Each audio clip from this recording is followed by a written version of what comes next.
One thing that I learned is that when you keep things in the dark, all they do is just like fester and just grow, you know? It felt like I was heartless. The more women I sleep with, the more just emotionless and just bitter I think I was getting, you know? A lot of people think, oh, you get married and it's all over. No, lust continues after that. You still got men who are addicted to porn. The reality is that these things are powerful. We won't be able to overcome them apart from God. Whatever satisfaction you think you're gonna get from doing the things you're doing, don't do it. Because at the long run, you're gonna end up feeling empty. You're gonna end up just feeling deep sorrow and shame. It's not worth it. There's better things ahead. What is going on, everybody? Welcome to another episode of the Valley of the Heroic podcast. But this is not your typical episode. It's not. Because in today's episode, I have a very, very special guest. Dang, I'm about to get emotional already. Yo, like 10 seconds in and I felt like a baby tear well up inside of my eye. No, you're good. I'm here with my brother, my literal blood brother, Jose Nathaniel Vargas. We never call him Jose. I only call him Jose to bother him and to get him upset. But yeah, bro, I'm just super excited to be here with you today and just say what's up to everybody on the podcast. Man, real quick. I'm happy to be here. I'm super nervous and excited. I have just a bunch of emotions going on. So yeah, it's crazy. This feels surreal almost. Yeah. But yeah, I'm excited to just jump in and talk with you about your story and who you are. I think that one of the most interesting things about family is this quote that I read that when you have multiple children in a family, each and every one of them experience the home in a completely different way. And especially for you and me, we have the closest age gap. Me and Alicia, our youngest sister, have the craziest age gap. I Yeah. was 18 when she was born. But for you, I was, I think 11 or 12. Yeah. And so we're a little bit closer in age than them. So maybe we have some similarities. Mhm. But growing up for you, how was like being in the house, having like an older brother that was so much older? Was it weird? Was it like, what was it like? Nah, so I could definitely tell you definitely been a really important figure in my life, I would say. With Bob working and everything, he used to work probably like 2, 3 jobs even sometimes, just trying to provide for the family. You kind of were like another father figure, so definitely helped a lot, with the household and everything. And even me as a young kid, just doing buffoonery nonsense, and you over here disciplining me as a kid. Just remember kicking Emmanuel down the stairs. Oh my goodness, we're starting get a hot. jump. Don't worry about it. That was years ago. We're kids. But yeah, it definitely you had a tremendous impact in my life, and to this day, I still see you as like a crucial role model and just person. Even if I don't tell you it, like definitely just a big role model in my life. 100%. Yeah. Yeah, I appreciate that, man. I really do. Mhm. I've always tried to just be here for you guys the best that I can be. And I gotta say, man, like I feel I feel like I've always been proud of you because you always are working hard to improve and you're a very deep thinker.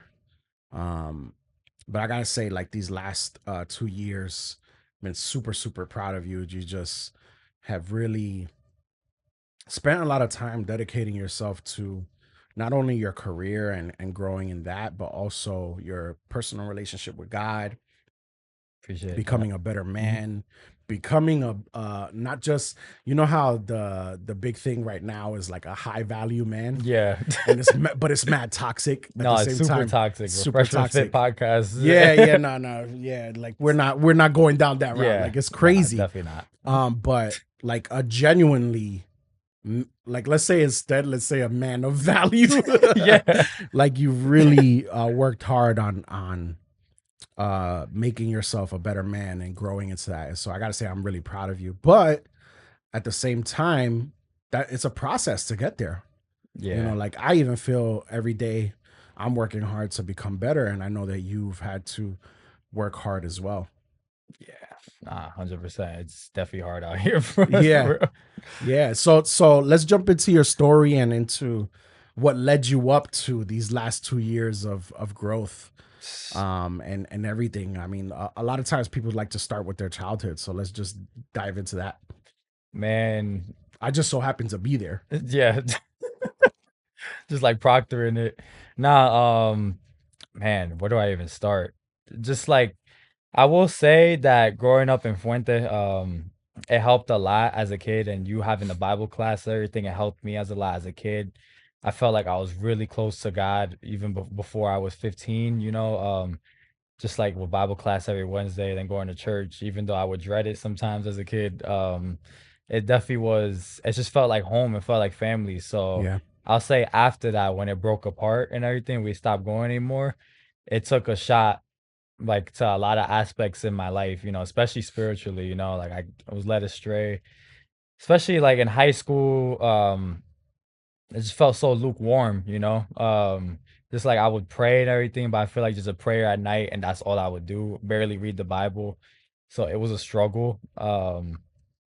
In high school, like I definitely had just like different ideologies in terms of like I'm just becoming like another person, you go to high school, the puberties of like coming to like full effect. Hmm. You're just definitely just like, oh, you're just focused on girls, all that, nonsense, whatever. But just led astray, and it took a big hit because I didn't. That's when we wanted my and father. They wanted to start going to what's it called, Christ Fellowship, Faith Fellowship. Faith At Fellowship. the time, Faith Yeah, I Fellowship. don't know. Now They it's have mad Epic. names now. I don't know.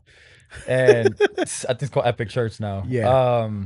And I wasn't feeling it, and even like with other churches, I just like I couldn't get into it. It was pretty hard because nothing felt like that hospitable home like Fuente was. It's definitely that did take a hard hit on my faith and everything. And that Bible class, dismissing and everything, people doing their separate things. That definitely, took a shot to me and like even Alex and some of my friends and my peers. But I'll say that it's been a long journey, man. It's been a long journey. I'll say 2 years ago, just started taking my relationship with God even more seriously. Because ever since high school, I started getting led astray. I'm going, started hanging around with the wrong crowds, sleeping with different women, just doing stuff I'm not supposed to in the streets and everything. And just honestly being conformed to my environment at the time, in high school, Mm. Elizabeth is a pretty it could get pretty toxic, and you hang Yeah. around the wrong people. It just you're gonna do bad company corrupts good character. Yeah. So definitely that was happening. It all started even after high school. So around like junior year when I started glowing up, You had your little glow up. got a little glow up. Uh-huh. Um, I got with my ex, at the time, and she was the first love of my life. Hmm. I didn't really know how to love or anything, so like I would say the relationship was pretty toxic, and I was a kid, Yeah. but I just didn't When you're know. young, it's always pretty toxic. Yeah, it's Like, just pretty toxic, Just like, oh, what are you doing? Who's on your phone? Can't have no guy friends, not even cordial. Just being toxic, Um, and when she broke up with me, probably like 2 months after graduating high school, that just took another shot to me just as a man, like, because I feel like I heard this one saying, whatever you're struggling with in your life is usually what the enemy's trying to hold you back from and God's calling, basically. If that makes yeah. sense, Yeah, it does. so I definitely one thing that I feel like is really strong is my ability to love people. Like I Mm. have a really strong forgiving personality and just I'm all about forgiveness, and I've been tested with Yeah. the forgiveness aspect many times, and also receiving forgiveness too. But when she broke up with me, it took a shot to like just everything, like I started just my mind started spiraling. She like I was like being toxic. I would like ask I remember when we were working at BFL, I asked one of our coworkers like if we could go spy on her. I'm not like that anymore. um mind you, I was like 19, 18 years old. And it was just like it was toxic. Then I started sleeping around with women, and it started clubbing and everything. This is all after high school, underage clubbing, just doing nonsense, drinking. even smoking, Yeah. getting more into the streets and everything. And that happened for like, especially when COVID hit. You already know COVID, nothing to do, Yeah. especially with the unemployment check that was hitting. I was just like spending it in the club or whatever.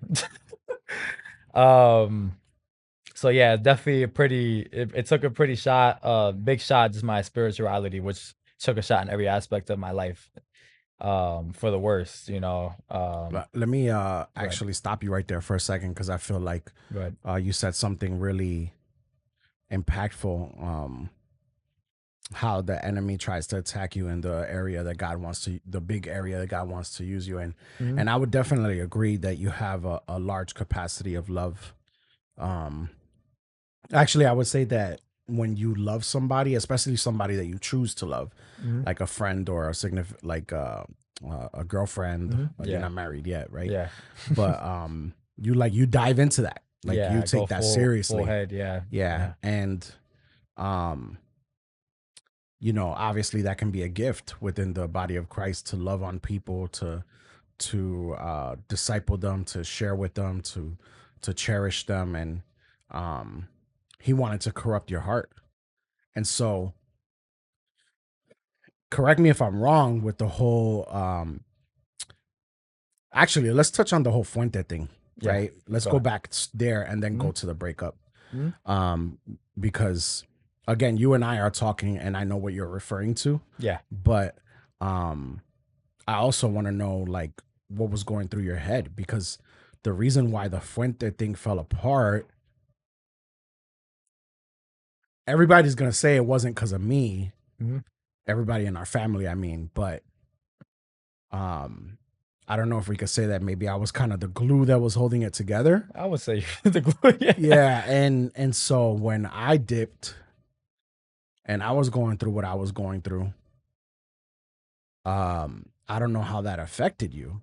I know you shared with me that losing your church home, the only church home that you knew, was very rough. Yeah. But I could imagine that you probably had a lot of different emotions about what was going on and maybe even confusion. So just like walk me through what was going on for you emotionally during that time and how that led to you spiraling in your faith. Yeah, definitely just going to the archives. Yeah. I definitely, what's crazy? I didn't even fully resonate with that thought about how Fuente kind of like took a shot, leaving Fuente took a shot on me until maybe a couple years ago, 2 years ago, a year ago. Yeah. Really just deep diving, just like, oh snap, like that. I was like thinking about roots, like what are backtracking on what starts, what ignited it, and that definitely was one of it, just losing a lot of just that family, that core. It was pretty rough. Especially with like the Bible class also dispersing as well. It just that's all I knew as a kid, probably like for 15 years, 16 years, from that duration. Like that's all I knew, So It anything, literally was your whole life. yeah. So Cuz anything else, yeah. I started teaching around when you were Mhm. born. Yeah. And then anything outside of that was foreign to me. I just didn't know like what to do. I just didn't want to accept any other church. And I guess you could say just being in school, that was around the time when I was leaving homeschool and going back to regular school because my homeschooled me from, you remember, from 4th grade to 6th grade. And I was going back to school, and I guess that's what was getting influenced from the wrong crowd and everything. Both And things happened at the same time. yeah, so it kind of Okay. everything correlated together. Pretty crazy. I would feel like even then when Fuente dispersed and I was going back to public school in person, I would see instances of trying to keep my faith together, like I'm trying to remember. Probably like I'll still like try to preach the word or whatever. Or I still talk about God, and I still was, and I would never disrespect God. Yeah. I have never said the word. I made this promise. I would never say God, and you already know the rest. It's just like His name in vain. Just because like it just seems so disrespectful. But then getting older as an adult, just realizing that you can do more. That's not the only form of using his name in vain. Yeah. There's other aspects of using his name in vain besides just phrases, just saying things that are just not of him could simply be saying his name in vain. or just proclaiming things, even though it's not in his will, could also be a form of that too. So yeah, yeah, go ahead. Yeah. No, it's tough because um like for me, from my perspective, the Bible study was the cell group, small group Bible study, whatever you want to call it, right? Yeah. Was all I knew too. Mhm. And so everything fell apart for me at the same time. And dealing with the depression at the time uh just led to me not being able to do it anymore, you know, Yeah. with Fuente specifically, Yeah. just because at the time I didn't feel like I got the support that I needed. And I remember telling everybody, like, everybody who was still there, at least at the time, it was just like us, the family, Philip and Bija, I think. Yeah. And I told him, like, yo, please don't leave because I'm leaving. Mhm. This is my choice. And Ma stayed. Yeah, she stayed for a little while, but it just did it didn't feel the same. I don't Yeah, know. no, I know for Ma, I think I remember her saying like that for her, it was just her seeing how they treated my situation Mhm. just Yeah. made it like she couldn't get past that, I guess. Mhm. I don't want to speak for her, but Yeah. that was my understanding.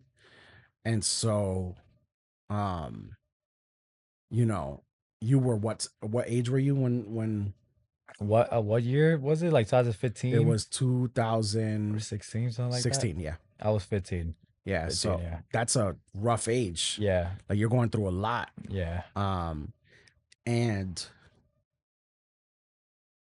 she did what was true to her though. Mhm. Yeah. Started going to Faith Fellowship, trying to take you guys there. And you were just like, nah, uh um Yeah. I'm I'm not not doing doing this. this. And Yeah. you were not with it. Yeah. And I'd agree. Like for me, so what I want to say is that during my parallel, during those, I want to say for me, I didn't go to church for 2 years, Mhm. maybe a year and a half, not more than 2 years though. So somewhere between a year and 2 years. And I did need that time off Yeah. because after we left Fuente, started to we started to go to visit other churches, and I was just getting triggered at every Yeah. service. Like I Mhm. was literally hearing a sermon, and church itself was triggering me, not God. Yeah. Mhm. Yeah. Um, and during my time away, I always made sure that I said, like, my faith in God didn't go away. Like I still believed in Him. I Mhm. just couldn't do church during that season. Yeah. Now, however, I definitely backslid. Mhm. My slide wasn't as crazy as other people's slides, Yeah, no, it's but I definitely yeah. definitely wasn't Could always be because worse. I wasn't as connected to God Yeah. and His people. Mhm. And so um I wasn't out there wilding, but you lose a lot of your connection with Him, and Yeah. that means the flesh is gonna take over. Yeah. 100%, yeah. But I was just like you. I was like, nah, my heart is still for God. Mhm. He still exists. I'm still a Christian. Yeah. I still prayed. It wasn't the same though. Yeah, it wasn't you just feel like a gap, a little emptiness inside with that, so yeah. And so for you,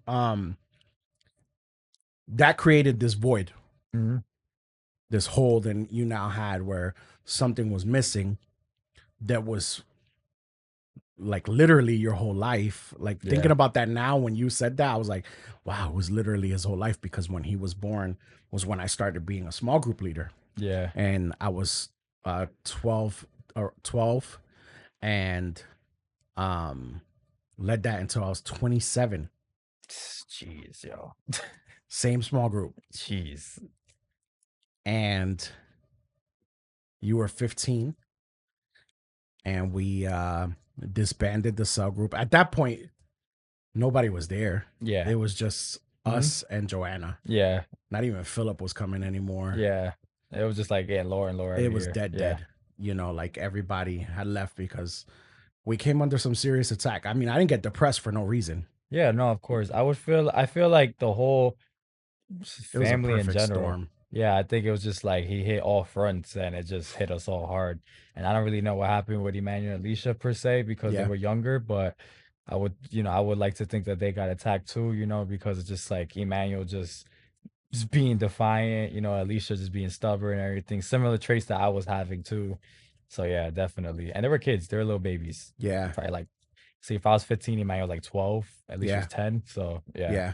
Especially Alicia. Alicia says she doesn't really remember too Yeah. much Mhm. about it. And so, what's the gap between that and you losing your first relationship that you dove into, and then boom, it continues? Because I know that after that you went full wild boy. Yeah, I know you remember just like me coming home at like 3 a.m., 4 a.m. almost every day, just wilding. Um, I would say everything. One thing that I learned is that, and I still to continue to apply this in my life now, is that when you keep things in the dark, all you do is just like fester and just grow.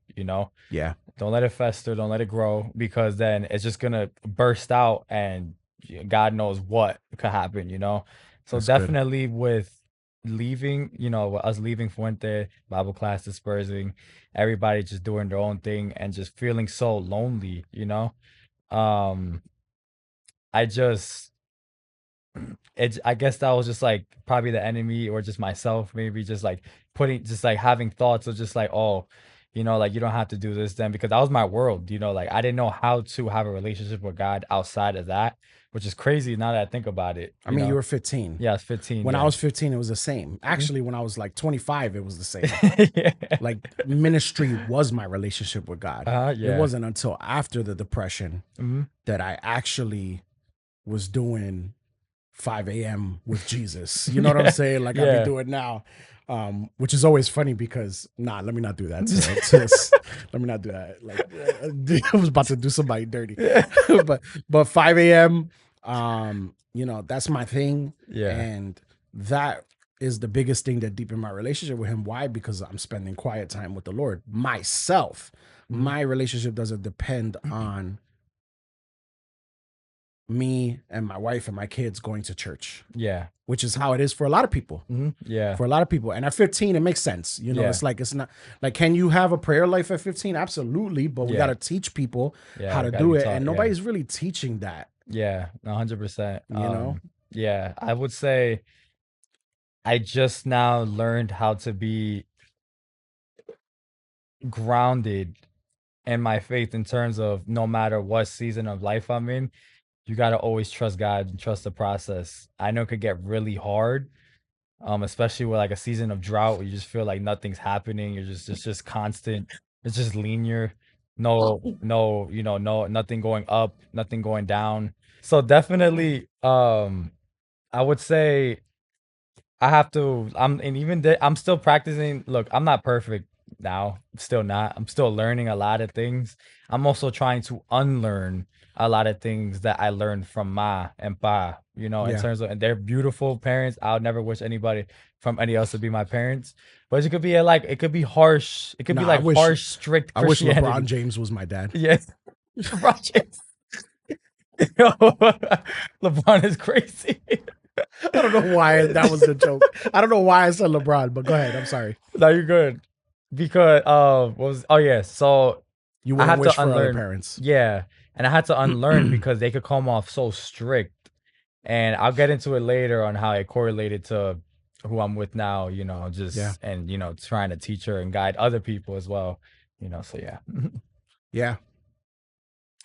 Um, so for you, going back to now the breakup. Mhm. You dive how long were you guys together?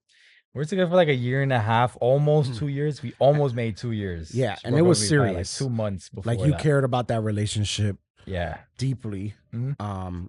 Like I get it. You said it was toxic, but what teenage relationship is not toxic, right? But Yeah, you word. but you deeply cared, right? Yeah. Mhm. And I remember, I don't know what it was, but I do remember me being very surprised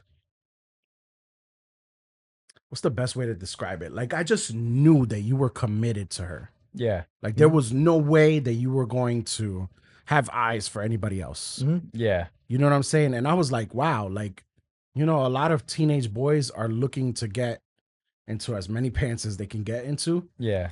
And that's all they care about. But you cared about this relationship. And I'm not gonna say that you were like trying to get married, but you Mhm. took it seriously. No, yeah, I definitely did, yeah. And I remember it like breaking you. It breaking you is probably a strong word, but Yeah. it really hurt. No, it broke me, it broke me. You could use that. I Yeah, I remember. didn't want to say it for you, but I No, felt like it did break you yeah. because after that, um, I don't want to say that it was the opposite, but it was almost like there was no depth to Mhm. any of your relationships after that Yeah. for a Mhm. while. Mhm. Yeah. And like I think that that's super valuable for men who might have a similar experience. Mhm. So I'd love for you to dive into how that was for you because that was literally the opposite of how God made you to be. Mhm. Yeah. So you're Yeah. like, I have this I think it might have been on a podcast that this just randomly came to me. Mhm. That I said, I don't even remember where it was. It was something. It Mhm. might have been a conversation and it wasn't even content. But I said Yeah. to the person, I said, you were denying yourself and not in the good way. Yeah. Like the scriptural way that teaches us deny ourselves is for us to deny the flesh. Yeah. But the enemy wants us to deny ourselves by denying who God made us to be. Yeah. The complete polar opposite. Yeah. Mhm. So yeah, dive into that, bro. Like I'd love to hear what was going on I in your re- heart and your mind, what you were doing, so mhm. people have context, Bro, and stuff like that. I'll tell you, I was working at SOAR that summer, 2019. And you know what's crazy? Even up to now, I don't remember too, like, the relationship was so long ago. It's just like part of my testimony now. And I don't really like, I'm like losing memory on like what I did with her, you know? I do Mhm. remember certain instances and everything and like key moments and everything, but like it's just fading away now. Yeah, It's fine now. Like I'm in a different, whole other like situation now. But well, let me not say situation, just say just new level in my I get life. what you Yeah. mean. Yeah, you're in a different phase of your Yeah, life. different Yeah. phase. Yeah. And but I remember that summer, I'd never forget this. Oh my gosh. Jawanza, like I'm confessing this now. You probably never even thought of this or anything. But I remember that same day so I went to work, right? I'll tell you the story. I remember how she broke up with me. We were good. The morning, I was at work. She texted me like, "Oh, good morning, love, whatever, yada yada." And we kept throughout those Dang, you like, got a good morning love text on the day you got broken up with. yeah, yeah. So I guess this was marinating in her mind, Yeah. we were arguing pretty a lot. It was starting to get heavier for those last 2 months that we were together. And it was getting toxic. And I really didn't know how to like stay emotionally stable enough to like, like confess certain things without crashing out, like not doing it crazy, but just screaming or just like going crazy. Yeah. Um, And I remember that day, I forgot what happened, but we had a big argument. Hmm. And then I thought, and then we made up, through text and everything. And I remember it was probably like midday. She sends this long paragraph, she broke up with me through text. Just The saying worst how way to get broken I up was with. like, bro, it's like, ain't no way, bro. Ain't no way. She just sent a long paragraph, just like, like how she cherishes everything, the basic stuff. She cherishes every moment, but like it's too hard. It's not you, it's me stuff. Like it's a bunch of Uh-huh. bull, Yeah, yeah. The Yeah. Chat GPT Yeah. Chat breakup GPT. Yeah. before Word. Chat Yeah. GPT Word. existed. Ridiculous, yo. So yeah, she sent that text. I just remember my heart sinking to my glutes. I'll just say it like that. And I was just like, no way. I couldn't fathom, like, it's my eyes, like I couldn't really just fathom what I was looking at. Yeah. And I just remember just like almost catching a panic attack. And I was all like a hall monitor or something. And I was just like went to the bathroom, just kept saying like, trying to win her back. And I just couldn't do it. And I went to Jawanza and I was like, Jawanza, yo, bro, I'm not gonna lie, I have a dentist appointment, late dentist appointment. I gotta be out, bro. He was like, "Oh, you sure?" I'm like, "Yeah, bro." And he's like, "All right, just do it." And I left, and I If walked. you would have been honest with Jawadza, maybe not told him my girl broke up with me, he would have Yeah, been like, all right, bro, man up. But honestly, that's basically a mental health day. Like Yeah. if you're about to have a panic attack, Mhm.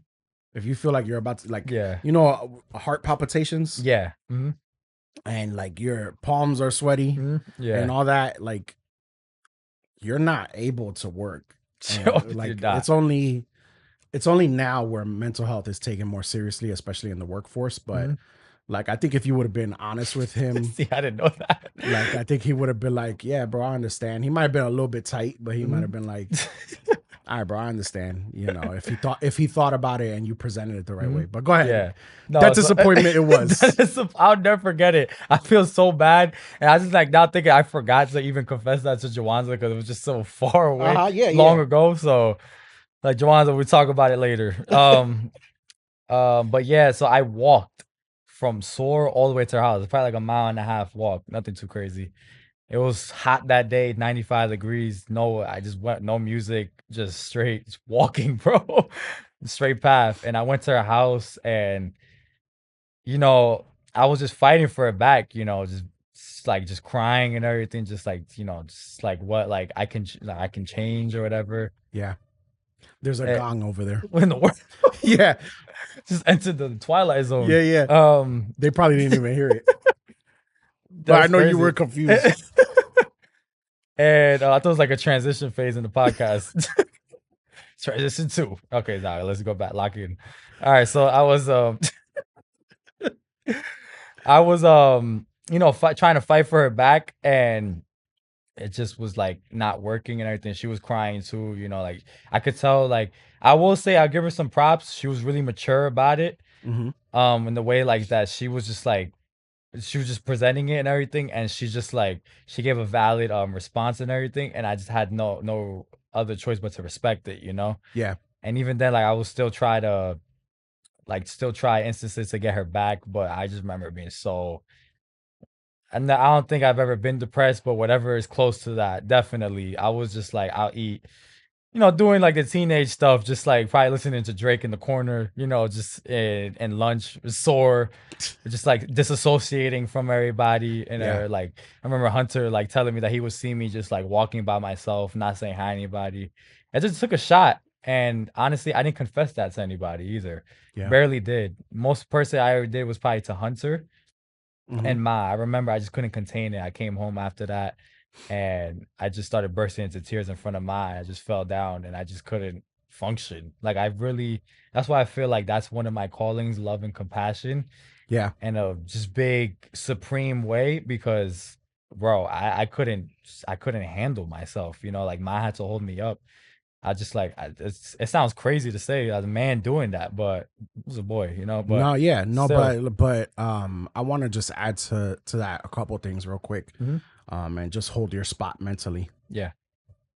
Um, First of all, I want to say that as a very emotional man, I spent many years both being told directly and indirectly that I was too emotional, Mhm.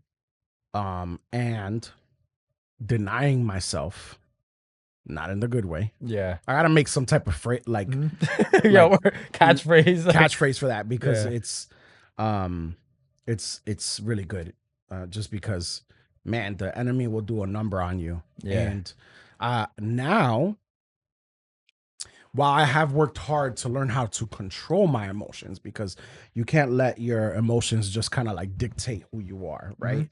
But Yeah. at the same time, I also realized that God made me the way that I am, and my emotions are a deep part of how I'm able to connect with people, Mhm. and the reason why I have compassion, and the reason why like Joanna calls me, I'm a hopeless romantic. You know what I'm saying? Like, Yeah. the reason why I do those things is because the depth of emotion that I experience is so, it's a strength. On the other side, the second thing I wanted to say was all of our gifts, unrefined, always are rough. Mhm. Yeah. So like your deep expression of love and compassion was being diving into this relationship Mhm. at 17, 18 years old, and still being toxic but being fully committed, I wouldn't say that you were doing ministry through doing that. Yeah. It was just an unrefined version of who you are. Yeah. Me being a deeply emotional person and having like mood swings and probably being really rough to deal with. Like I remember through therapy learning a lot of this stuff and realizing like, yo, dang, I kind of feel bad for some of my friends growing up because Yeah. it probably was a little bit rough and Mhm. a little bit it was probably a lot for some of them. And so Yeah.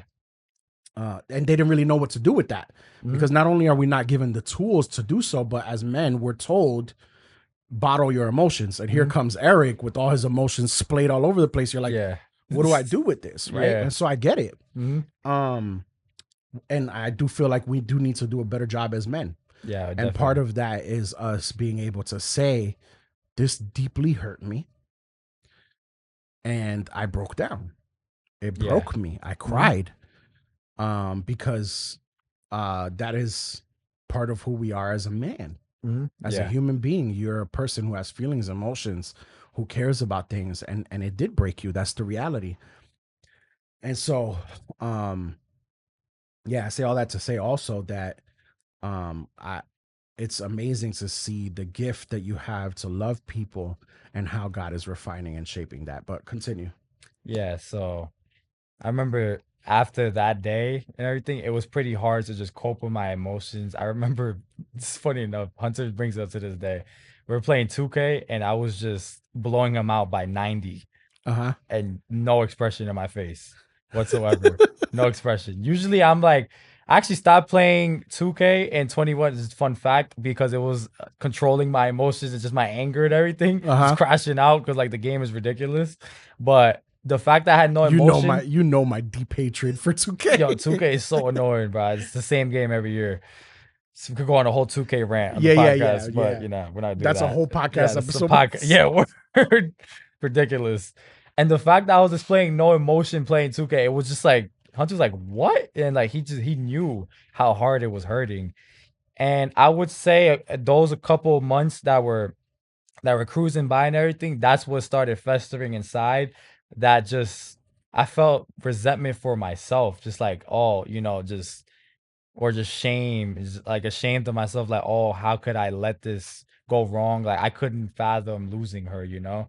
And then that's when I started seeking more validation from other women. I remember How long um was that? it was probably July. I for some reason remember the next girl that I hooked up with. It was December of that 2019. So a few Yeah, a months. few months, and after that, I just went on a downhill spiral. Just started going free willy nilly, So, um, Free willy nilly is crazy, but for real though, yeah, and I was genuinely worried about you. yeah, yeah. My would like start crying and everything, and honestly, I would just like, people have always said that I have kind of like a robot mentality. Like I just like really just solemn, Hmm. everything, but like it was extreme around those years, just really it felt like I was heartless, just the more women I sleep with, the more just emotionless and just bitter I think I was getting, it was bad, all those God only knows the amount of soul ties that I had, just racked up, it's not something I'm proud of, Yeah, but in Christ there's no condemnation, so I'm not yeah. condemned from that. Um but that definitely was like throughout the years, it starting to increase. I started going to clubs, streets, whatever. And then 2022 hit, which is probably the last year that I was starting to go crazy. And there was this girl I met. It was something different about her. Um, I'll never forget it. It was at the beach. Me and my friend Jeffrey, we pulled up on these two ladies, and what the other girl was the one that I gravitated toward to. And I started getting close to her, but I knew for a fact she was no good for me. Like she was, nothing against anybody, but she was like all into crystals and witchcraft and all that. Also, she was just like she was bi. She wasn't like sure of herself or anything. She was also bipolar and depressed. Yeah. And, having sex with her, God knows what that brought upon my life, around that time, just like I felt this extreme attachment to her that I could not let go. It was That's different. so interesting. It's so interesting. And like I didn't even understand it, I and remember you I, saying that to me too. yeah, Like almost like you were like I'm not like I don't love her, Yeah. and I don't know if you said that you didn't want a relationship with her, I don't. but Yeah. you I felt couldn't this understand it. extreme Mhm. attachment. Yeah, so for those little couple months, until we broke it off in October, and when she broke it off with me, it was I felt the same triggering as I did when my ex broke up with me a Hmm. couple of those around that time, it was probably like 4 years ago. So I was just like, what is this feeling? It resurfaced, and I was just like, whoa. I called Joanna that day. Hmm. I kind of had a panic I attack. actually remember that day. Yeah, I'm like, what the heck is I was doing DoorDash that day. I And was like, I told her, I was like, who are you talking to? Because the conversation, mhm. and then she was like, Nathaniel. I'm like, Nathaniel. Yeah, so like mind you, I'm not around that time I was not good with my emotions. So like it's just all bottled up things that just unleashed, Wow.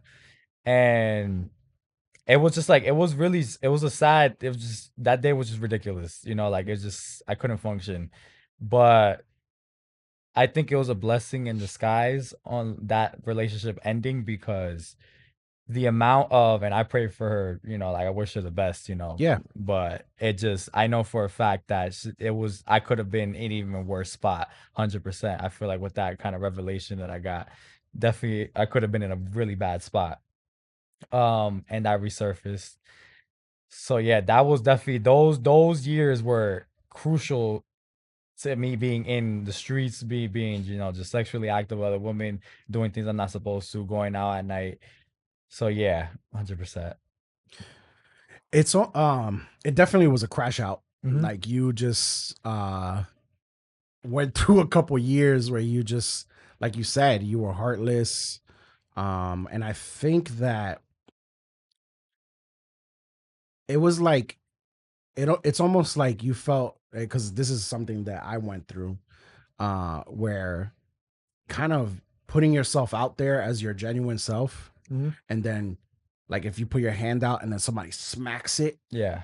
and you're like, oh, okay, I'm never doing that again. So you put forth a false persona, like you put a mask on, and you Yeah. become something that's not truly you, Mhm. because you're like, oh, okay, this is what the world wants. Yeah. I'm gonna give it to you. And what's what really stands out about that to me is the fact that, one, I think many people experience that in some shape or form. Mhm. You Yeah. have some type of mask that you put on, Yeah. because you want to be accepted. Like Mhm. part of being human, a human being, I don't care who it is, there's gonna be Yeah. somebody You always behind the wanna be screen, accepted somewhere, right? yeah. Where there's like, man, I don't care about being accepted. Like I accept myself. Like, nah, bro. You Like lied to we yourself. all care about acceptance Mhm. in some way, shape, or form, right? And so when we're not accepted, we receive these internal messages that that make us change, Mhm. right? And that make us adapt who we are so that we can become more acceptable. And it's like the gospel comes in and tells, like, this is why I love the gospel, bro, because the gospel literally comes in and gives you mad bad news. Mhm. It's front loaded with mad bad news. You're a sinner, you are separated from God. Mhm.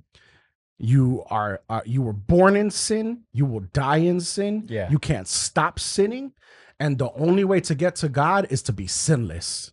Yeah, And bro. if we were to stop there, you're like, hey, yo, like, okay, so what? Mhm. So okay, so then I might as well just live my life while I'm here. Yeah. You know what I'm saying? But it doesn't stop there. The sinless one Mhm. comes, dies in our place, and says, I accept you because I love you. Yeah. That's deep. That's deep.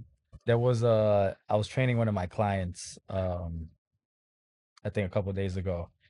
And it's crazy how I didn't really grasp how many people think that getting into heaven is just by good works, Yeah, you being know, a good person. being a good person, because definitely, it's good. Yeah. Yeah, sorry, I had to like break the fourth wall real quick.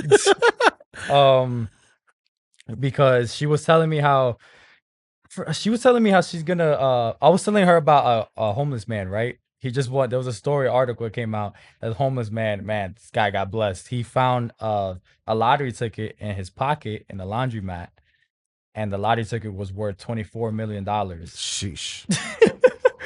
Like, That's bro, was crazy. like, what in the I'm world? about to start checking my pockets. Yeah, and then he and he cashed it in 2 days before it expired. He won 24 mil. And I was telling Wow. her that, and she was like, Lord, I see what you do for others. Like, I'm a good person. She said, I think she works at a psych ward. Uh-huh. She said, oh, like, I help people. I don't, she said She's something. saying all of this in front of you. Yeah, She's just no. saying this public prayer So to God. I tell you right now, as a personal trainer, you damn near feel like a therapist Yeah, yeah, sometimes. It's yeah, like yeah. people tell you some deep, Barbers, dark, trainers, yeah. yeah. People tell you some deep, You dark guys are things. low key therapists. Yo, bro, you'd Uh, be surprised what I hear. Oh my gosh. And she was just telling me how, like, Lord, you see what I do for others. I help people, or I give to charity. I don't sleep with everybody. I'm like, huh? I'm like, what? Like, what do you mean by that? she's Like, over there just doing probably squats, right? yeah, It's just just like getting. So I work in an electrostimulation, science-based workout. Oh my gosh, something with my I work in an electrostimulation gym Mhm. basically, and so it's like basically you're getting electrodes shot in you, like soft electrodes, and she's just like saying all this while it's happening. I'm just like, yo, like what's wrong with you? Yeah, yeah, yeah, yeah. You know? And it's really just like my eye opened literally like last week, a couple days ago. I'm sorry, how just people just really have that kind of thinking, And I told her straight up, like I didn't try to sugarcoat it, but I try to like give her like the personal trainer workforce advice, Yeah, because I yeah, didn't want to like yeah. overstep my bounds or whatever Mhm. or make her crash out or anything. Yeah. I told her, look, listen, I understand like that's a like you have a good intention. But I'll say like God doesn't really care about your works, like he still loves you for who you are. And there's obviously something that's free will. It's Mhm. something that always gonna happen, but don't let your good works blind you. Because when you start feeling like your good works are good, we're gonna get you there. That's when you start your faith is in itself, and you start idolizing yourself. Yeah. Instead of really giving it, surrendering it to the one true God of the universe, God, Jesus Christ Himself. And I was just telling her, just like giving her that little bit and everything, and like she really appreciated that. I feel like I hope it sparked something in her for real, for real. I just like veered off from just had to say that because it's just crazy how people think. No, Yeah. it's true. Like we have, man, we're very self-centered, Mhm. and the cross Super. is literally the opposite of self-centeredness. Yeah. Like Jesus denied himself, Mhm. making himself a man, dying for us, and then God accepts us, bro. It's like, yo, if acceptance is what we all truly want, we could find it in the cross. Mhm. Yeah. We could find it right there. And when we're looking for it in the wrong places, it's like you just have this emptiness in your heart. I'm still exploring a lot of this through therapy, but my teenage years when I just couldn't um the one thing I really just couldn't overcome was just sleeping with somebody. Yeah. You know what I'm saying? Like I didn't have the discipline for it. I was a very undisciplined person. Um and willpower alone was not enough Mhm. to Nah, combat my lust. definitely not. Like the only thing that overcame my lust was the presence of the Holy Spirit and spending time with Him. You know what I'm saying? Like for me, all those things. Even a lot of people think, oh, you get married and it's all over. I No, think that's when the lust. battle starts. Yeah, lust continues after Yeah. that. Mhm. Like you still got men who are addicted to porn. You still got men that can't control themselves when a girl with booty shorts is walking Mhm. in the Yeah. building or something like that. I don't Mhm. know. You know what Yeah. I'm saying? But like the reality is that these things are powerful, Mhm. and we won't be able to overcome them apart from God. Yeah. And on top of that, you will still try to find fulfillment in it, and it's so empty. Mhm. Yeah.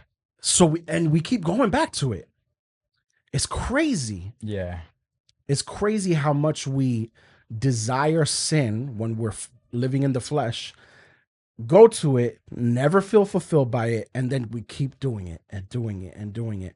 bro, like something has to break the cycle. It's like that bad Something ex. has to, yeah, something has to break the cycle. Yeah. Something has to give. And I thank God that both of us, we broke the cycle.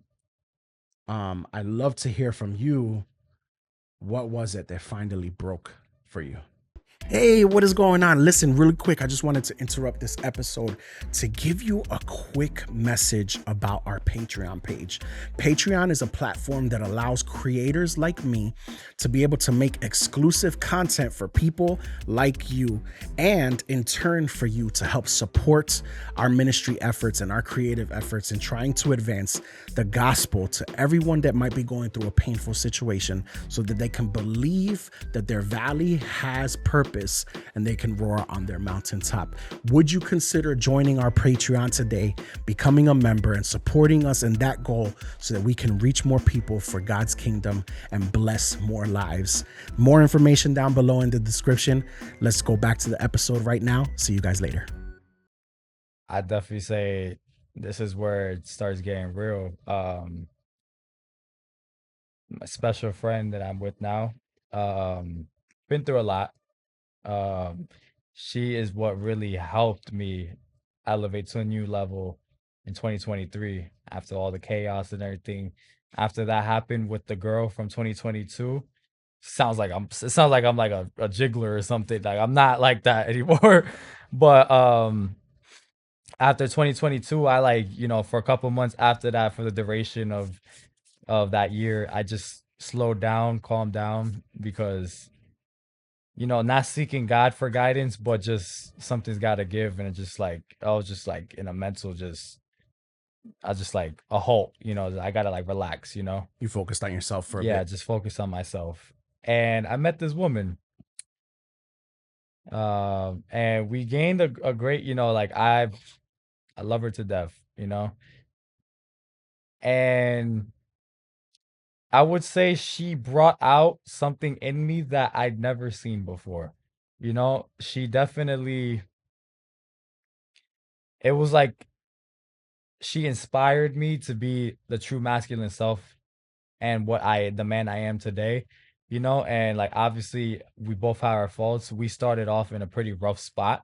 I don't want to share too much details, Yeah, you just don't for got to. yeah. But we started off in a pretty rough spot, so like it left room for a lot of resentment to seep in and everything between me and her.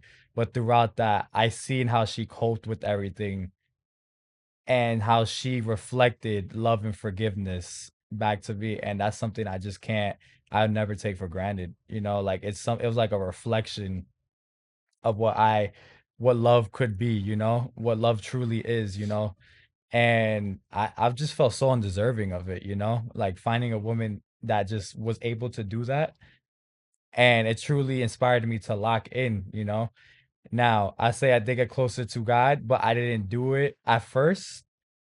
This is where sometimes people get it like misconstrued or whatever. Some people, I'll say this, some people definitely they get into a relationship with God because of the significant other, when it should Yeah, really be a personal relationship with yourself and then unified together. yeah. Because a relationship, eventually you want to get married, and a covenant is part of three. You, Mm-hmm. your wife, or your husband if you're a woman, and God himself, Yeah, So if you're not doing it like that, it leaves room for the enemy to just take hold. I definitely feel that. Definitely there's a gap in there that the enemy will try to exploit.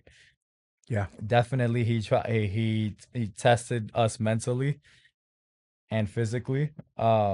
We did fall into lust, um, and I'm not proud of it and Mm-hmm. everything, but we managed to fight back, so like we don't put ourselves in situations that could put us in that. Yeah, But she definitely showed me of how, love can truly be, and like what forgiveness is, and that brought out a good side where definitely I started to be more compassionate. I started to also express myself more, really just like diving into what a true man is, not the toxic masculinity, but the true masculinity, which is in Christ, being a vulnerable man that's not afraid to cry, that's not afraid to, say his mind, that's not afraid to, you know, just be ambitious, like be yourself. yeah, That definitely inspired me. So, yeah. yeah. would you say that she was a big part of uh, healing that void that was there? Like it's like almost like she was a spark that said, "Oh, Definitely. this is who I am." Yeah, definitely. And I'm learning new things even to this day. Learning new things to this day. I remember I actually want to like start I want to talk about this the dream a dream I had. I think it was last year. I had a dream basically. It was random, went to sleep and woof, the dream was crazy. I've never been spoke so as a kid, I used to have intensified nightmares. Yeah. Intensified. I don't know if you remember like I was like be sleeping with you as a kid, probably like 6 years old, screaming at night or whatever. Hmm. Cause like every night it would just be a nightmare or whatever. And after that, like my dreams became a blur, you know? But this dream, I'll never forget it though. This is the first dream I remember in years, you know? So I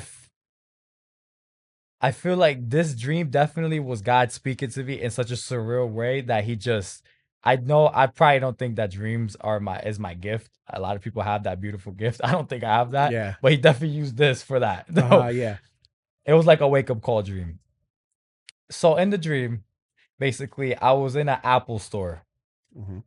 and I don't know why I was at Apple store. It was Apple store, and I was with some friends. And for whatever reason, on the outlook of the Apple store, there wasn't a wall. There was just a view of a city. It looked like New York City, whatever. Now, out of nowhere in the dream, there was an explosion. It was a big explosion, like an atomic bomb. But like, it didn't make any sense because it was far but close at the same time. Can't really explain it. Yeah. Out of nowhere, you see people just disappearing left and right in the Apple store and in the city. I was like, what the heck is going on? And then out of nowhere, I just see myself get pushed back. And then I'm like, as I'm looking up, it just goes dark. And then I wake up. I wake up in the dream. I wake up in an attic. It looked like an attic. And I'm looking around, I'm what is this place? And I see this old man on a rocking chair just chilling, Hmm. you know? And he basically asked me, how are you feeling? Like how are you doing? And I'm like, oh, like, I'm feeling good, like I'm feeling great, And then when he asked me again, something inside me, something came over me, and I felt the intense peace and I just felt the intense spirit, the Holy Spirit just like rain upon me. And I just fell to my knees when I realized who this was. And I just started bursting into tears and confessing like what I was truly feeling, all the guilt, Wow. all the shame, all the agony, borderline depression, just like lack of identity, just like saying, just confessing everything that I like go through or like similarly go through now, um, just like confessing it, and then also just like telling him just like I'm not worthy. And then I just remember him like grabbing my chin and lifting me up and like, my son, you will be with me through when the end, at the end. And I just could not, like, that was Wow. just ridiculous because I deal, and even sometimes, but I'm able to combat it more. But I deal with the fact that, oh, will I not make it? Yeah. Like, I feel like that's a lot that goes through a lot of people's heads. Just like, am I not worthy enough? Like, am I glorifying God's kingdom?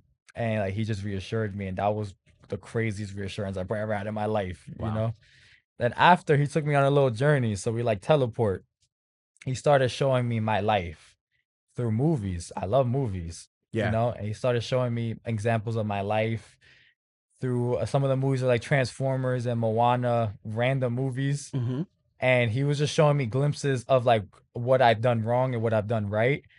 And he was just basically showing me, just like when he was there, Wow. and I was just like, what in the world is happening? Like I just felt such a surge of peace and joy, you know? And then this is where the dream starts getting even more realer than it is. We Sheesh. teleport to a warehouse, right? And on the warehouse, on the chair, is my significant other that she's tied to a chair. She has green hair, green lips, and like really, really pale, like Poison Ivy, kind of Yeah. from That's Batman. exactly what I Yeah, thought of. I was. yeah, yeah. She's like Poison Ivy, and I just remember like I was telling her, oh, like, what are you doing? What are you doing here? And just like trying to like comfort her, and she starts laughing at me, and I'm like, what in the world? And then she just like she starts cursing at me and just like like not rebuking, but just like trying to curse me, you know? Yeah. And I'm like, what in the world? And like I'm trying to come throughout in the midst of that, I'm still trying to comfort her, you know? And that's when she starts telling me about like some of the deepest, darkest things that I feel like a man could ever go through. She was saying like, oh, like I cheated on you with this guy or whatever. It was just like nonsense in the dream, whatever. And then that's when God snapped and he was like, look, don't worry. I got her. Just keep looking forward. So I gave her a kiss on the forehead and I kept walking and I didn't look back. And I'll tell you what that means in a second. And then we leave the warehouse. Mind you, realistically, I probably would have been crying or probably would have been hard to like let go or whatever, Yeah. or just to leave. I just wanted to like be there for her. But God's like, I got it. Just look up. And it's just a surge of peace. Didn't even overthink twice, didn't think twice about it. Kept walking. Left the warehouse, some inception junk is happening. It's I guess we're in New York City back again, and it's like buildings in the sky and the sides, whatever. Like if you ever watch Inception, you just see just like Yeah. building all over the place, or like Doctor Strange, whatever. And I see some of my friends, like a lot of my friends, people that I love dearly, just walking. Right, they're following. And this is so random. I don't know why they were there, but Drake and Travis Scott were there. I'm sorry, and they were the ringleaders and they were walking. I'm walking forward, everybody's walking backwards, they're walking the opposite direction. And I remember like seeing some of my closest friends, people I love, and I'm like, what are you doing? Like, come, like I'm following Jesus, come with me. And they're like, no, no, no, we'll meet you up, like we're with Drake or Travis Scott. And then God, he turned my head, he's like, look at me, don't worry about it. Complete surge, like I didn't think twice again, kept walking. After I'm walking, all I see is the most horrific thing, people, demons sucking people into portals left Wow. and right in the city, just like going, dragging them, people screaming and agonizing. Sheesh. And it was like, I was looking at God. He was like, just keep looking at me. And finally, when we made it to a door, and like, we are here, like, you made it. And the doors open, and I wake up. And bro, I had goosebumps after that. I have goosebumps now, kind of like even saying it. Yeah, that's a crazy dream. I was like that dream was hectic, and I started in waking up. I started overthinking about so many things. Like, oh, am I supposed to leave this woman now? Am I supposed to just like let everybody go and just be on my own path and everything? And I started seeking guidance from Joanna. I think you and Joanna actually, and just other religious leaders and everything, and also just like diving deep journaling and just like in my thoughts, reading God's word and everything. And what I came to the conclusion is God literally he exploited two of my worst fears. One of them being any harm happening to my significant other and her being led astray and leaving me, which what correlates to like woman that I cared about that left me in the past. Yeah. And two, which is my other deepest darkest secrets of people that I love not making it into heaven. Yeah. Those are You've my told me that two before. those are my two worst fears. And he took those fears. He said, "Don't worry about it. Surrender it to me. I got it. Literally just focus on me." And that junk was crazy to me, like I could not fathom that. And to this day, I really can't fathom how much he like it was deep, like I'm in a loss of words, like Yeah. he definitely showed me what it is to truly surrender. Just don't worry about like surrender all that pain, all that agony, all that fear, and just look to the cross, and we don't like I just don't feel deserving of that love sometimes. Even now, I don't feel deserving of it, because I still struggle with things even now, Mm-hmm. and even then I just like backtrack to that dream and backtrack to what God's promises are and just keep my head up and just keep walking because that's just what this life of sin is. Just got to pick up your cross and keep moving. Yeah. You're gonna get knocked down, you're gonna fall, but you gotta get back up. And it was just like a true sign of surrendering, and that's the day I reconciled with Christ in Mm. 2024 April, and that was just so insane. It was deep, and it was one of the best days of my life, even though Yeah. it's one of the most horrific dreams I had, and beautiful and horrific. I don't even know how to explain it, but yeah. I think it's so interesting if I just recently did Alex's podcast, Hmm. um and it'll come out a lot of like a month before yours comes out, Yeah, but I'm batching all everybody's recordings, so it's still fresh in my mind. yeah. And remember how me and Joanna, Alex, for anybody who doesn't know, Alex is Joanna, my wife's brother, and Hmm. Nathaniel is my brother. Hmm. And so we used to tell you guys all the time that you guys are basically getting away with murder because like you guys would go through these crazy situations, Yeah, stuff that we haven't even gone into in yeah. this podcast. But like some crazy situation would happen and you guys would somehow be safe. Yeah, When some of them you should have ended up dead, you should have ended up yeah, hurt, some of them you should have yeah. ended up uh like messed up, whatever. Hmm. Somehow, some way, you guys will come out and be unscathed, like Hmm. nothing happened. Yeah. And Joanna, she's very prophetic, so she would receive words for you guys when both of you guys were bugging out, and we would, try to give you guys spiritual guidance while also just praying for you guys because we knew that our main priority during that time was just to pray for you because the first thing you want to do when a loved one is not doing well in whatever way, spiritually, whatever, you want to help them, Yeah. right? And when a person is going through that, especially specifically spiritually, they don't want to hear you. They don't want to hear you. They don't. You can ask them to come to church every Sunday and they ain't coming. Yeah. And so sometimes we have to be able to shift between roles, from encourager to advice giver to prayer warrior. Hmm. And sometimes people stay in the advice giver stage when really they're supposed to be in the prayer warrior stage because your words are landing on deaf ears. Yeah. And 100%. so um it's so funny to me because you guys both had that divine protection that me and Joanna always used to talk about. Hmm. And both of you had a dream. Alex shared that he had a dream. If I'm not mistaken, he had a dream or God spoke to him personally. But either way, God spoke to both of you guys. And for Alex, he told him, like, that's it. That protection, you need to make a decision now, or I'm out. Yeah. And for you, he's like, you need to make a decision to follow me and focus on me. Hmm. That's it. I feel Yeah. like it came to this ultimatum, which I think was exactly what you guys needed Yeah. because Sometimes you it just need a worked. reality check. Yeah. Yeah, Hmm. it worked. And that's beautiful to me, bro, especially because you guys are so close. You Hmm. grew up together as friends. You're both of our brothers, right? Yeah. You guys both had a lot of stuff that God was protecting you from. Yeah. And but God came to a point where he said, "Hey, listen, it's time." And if God says it's time, you should listen. Oh, 100%. I can I actually, so in 20, this was the summer 2022. This is when I was just like doing my own thing, right?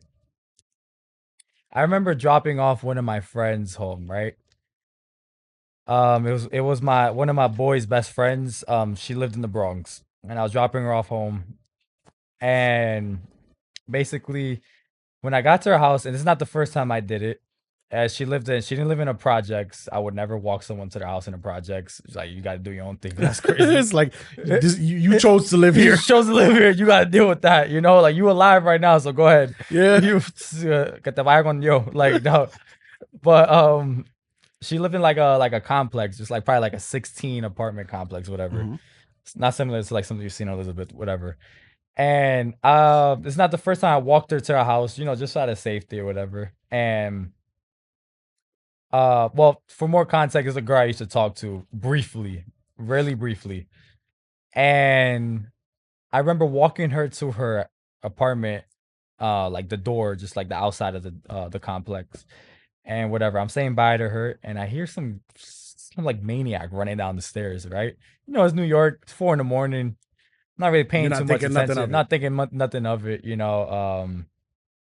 So he's running down, saying bye to her. Like we're still talking, but like I'm so like for example, this is let's say this is the ledge, whatever. There's like a railing behind me. I'm here, the door's here, and it's like 6 feet drop right there, right? Let's just get put that image in your head real quick. Yeah. um, the guy that's running down the stairs runs.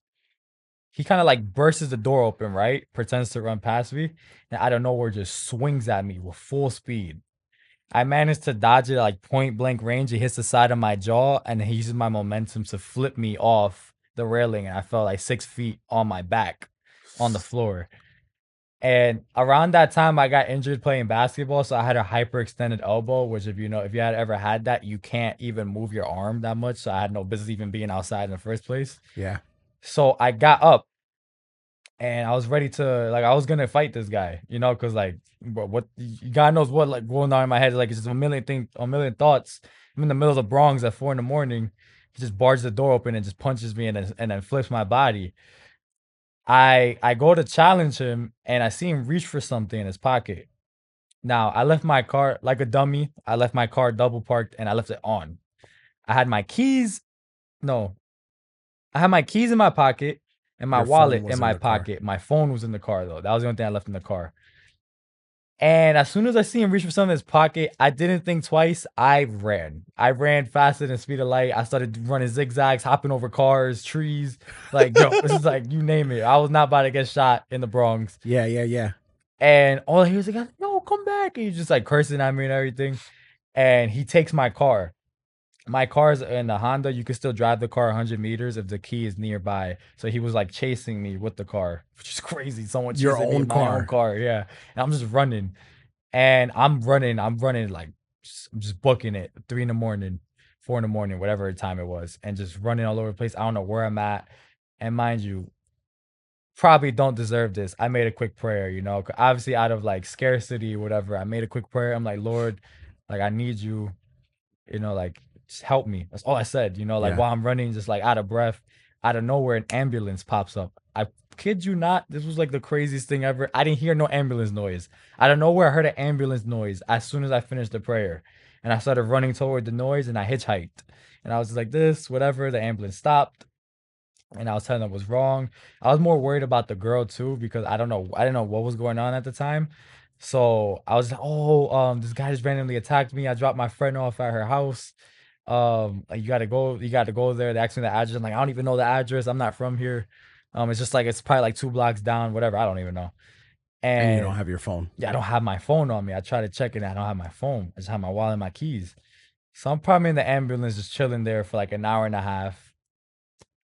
Adrenaline rising, but also I'm usually really still level headed in situations like this. So I was Hmm. still like laughing, cracking jokes with these guys because these guys were just so unserious in New York, whatever, with the EMT guy. And finally, the cops get there an hour and a half later, almost 2 hours later. And I remember the cops, they see me, they're like, bro, we thought you were dead. I'm like, huh? Like, what do you mean? Like, I've been in this ambulance for 2 hours. They're like, bro, all we know is that there was 911 calls. One of the calls fit the description of what was happening. And then they saw a guy. So basically, the guy, he ran after he was chasing me. My car stopped because obviously the key wasn't near and I ran farther enough where the car could stop. He left in the middle of the street and then he ran back to her complex and he was punching the glass door hard as heck to try to get in the complex. And I guess some neighbors heard that and they called and I guess she called 911 too.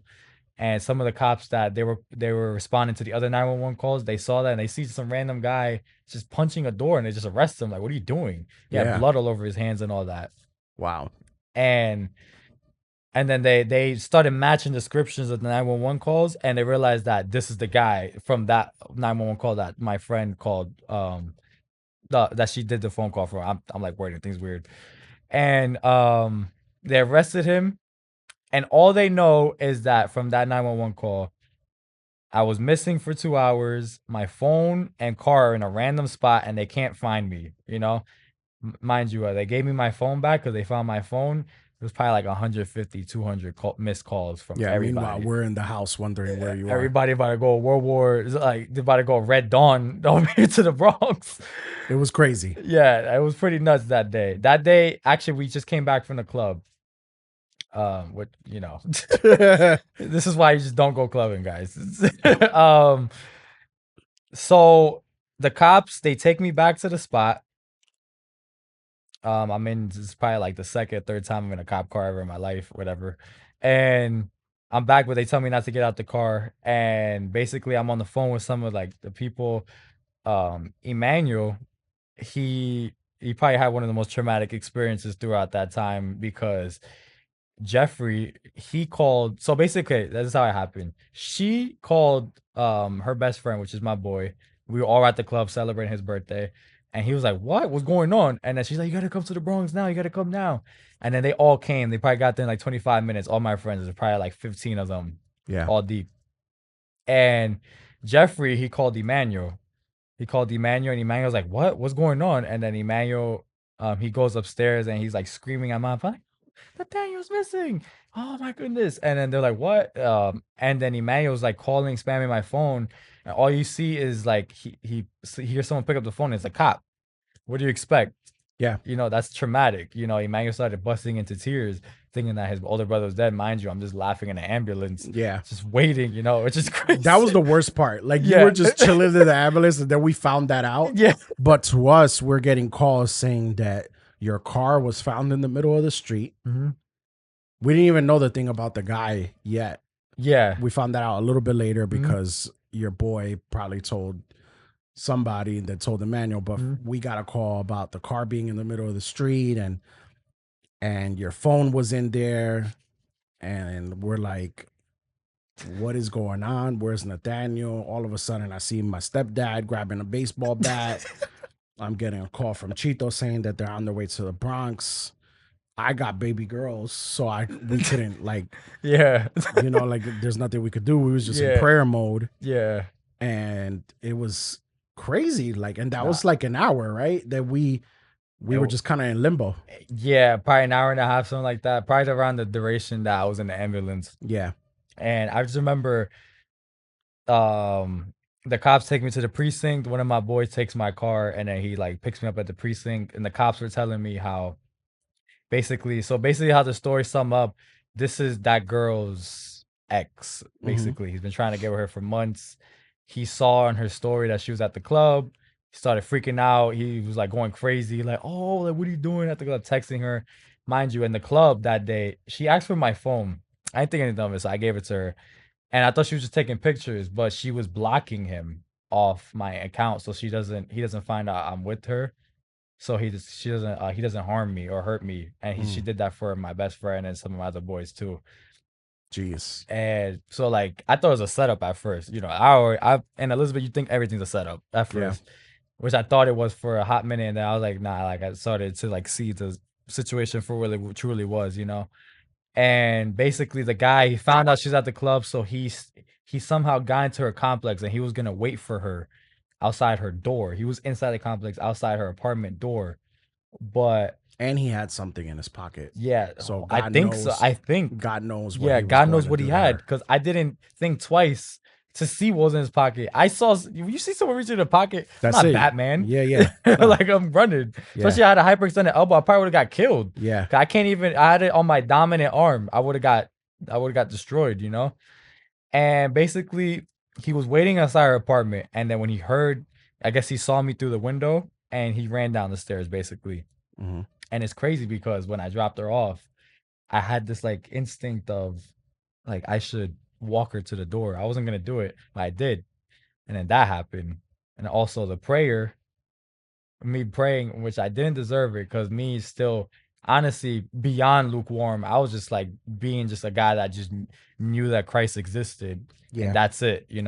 Still covered by the blood of the lamb, still like not deserving that. And that just really showed me, even with couple months and a year of really resonating with that, what his grace is. Mind you, that guy had certified hands. He was a boxer. Wow. I could have got, Yeah. mind you, the cop was like making jokes about him. Like I used to do mixed martial arts, so like I thank God I had fast enough reflexes to dodge it and everything. I wasn't hurt or anything. I had came back unscathed. I probably just had a little like back soreness because I fell, and bleeding a little bit on my hands. And my car was fine in the middle of the Bronx. It was there for probably like an hour. Car was fine. No Again, I'm scratches. telling you, we used to tell you guys unscathed, Yes. like nothing, craziest situation. And me and Joanna, we were like, obviously we're worried, but we're Mhm. like, we had a piece too. And plus, when everybody's going crazy, you want at least one person that keeps their composure. Mhm. And for some reason, we just knew that you were okay. Yeah. And so we get home, and Joanna literally is like, I'm not surprised. Like, crazy story. You tell us the whole story. And do you remember what I did? I'm Yeah. like standing by the kitchen and I'm like, I hear like half the story. And I'm like, Yeah. I'm going to sleep. And because I'm like, okay, he's good. Like, oh, Yeah. why am I not surprised? Yeah. Like God will put you in situations where, well, God will see you in situations where you deserve something, but because of his love for you, he'll protect you and Mhm. he'll Yeah. use it for his plan. And he does so much for us that we don't realize. Um, he deserves so much more than just our faithfulness to him. Mhm. He deserves more than we could ever give to him. 100%, yeah. It hit me like a rock when just like really thinking about all the different ways he's shown so much grace and mercy and times where like I've been just a horrible person, So that's just something I want to reflect to other people and give back to everybody else is the body of Christ and also people that are not in Christ too. I'm trying, it's I'm in a work of progress still. Yeah, for sure. Um, I firmly believe that God is going to use your love and compassion to bless other people. It's just a prayer to ask him, how does he want to do it? And then you making yourself available Mhm. to him to use you, you know? Yeah, Um, bro, I want to thank you so much for being on the podcast today. of course. It Yeah, I was definitely was a nervous, lot of but like fun. I'm happy I did it. Yeah, for sure. I'm Yeah. happy you did it too. And um I have one more question for you. Like, if you had one more message to like somebody who is that 21-year-old Nathaniel right now, what would you say to them? 21-year-old. I would say whatever satisfaction you think you're gonna get. Go ahead, just keep going. I would say whatever satisfaction you think you're gonna get from doing the things you're doing, just don't do it. Because at the long run, you're gonna end up feeling empty. You're gonna end up just feeling deep sorrow and shame. It's not worth it. There's better things ahead.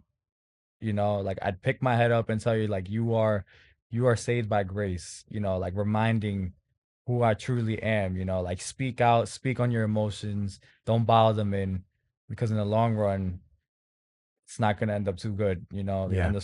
end up will burst into a bubble and it becomes an atomic bomb, so I definitely that's what I would say to my younger self of 3 years, 4 years ago. So, But yeah. you made a lot of progress in the last 2 years, Yeah, a and it lot could goes to happen. show A lot could happen. a lot could Yeah. happen in a very short time, especially when you mix the Holy Spirit in. Mhm. So, guys, I want to thank you for being here with us for today's episode. I hope that you enjoyed it. If you did, please give this video a like button. And if you haven't done so already, make sure that you subscribe so you continue to see content like this. And there's a video coming up on the screen that YouTube thinks that you're going to like specifically. So click on that video and check it out. But in the meantime, you guys have a great one. We'll see you in the next one. Peace.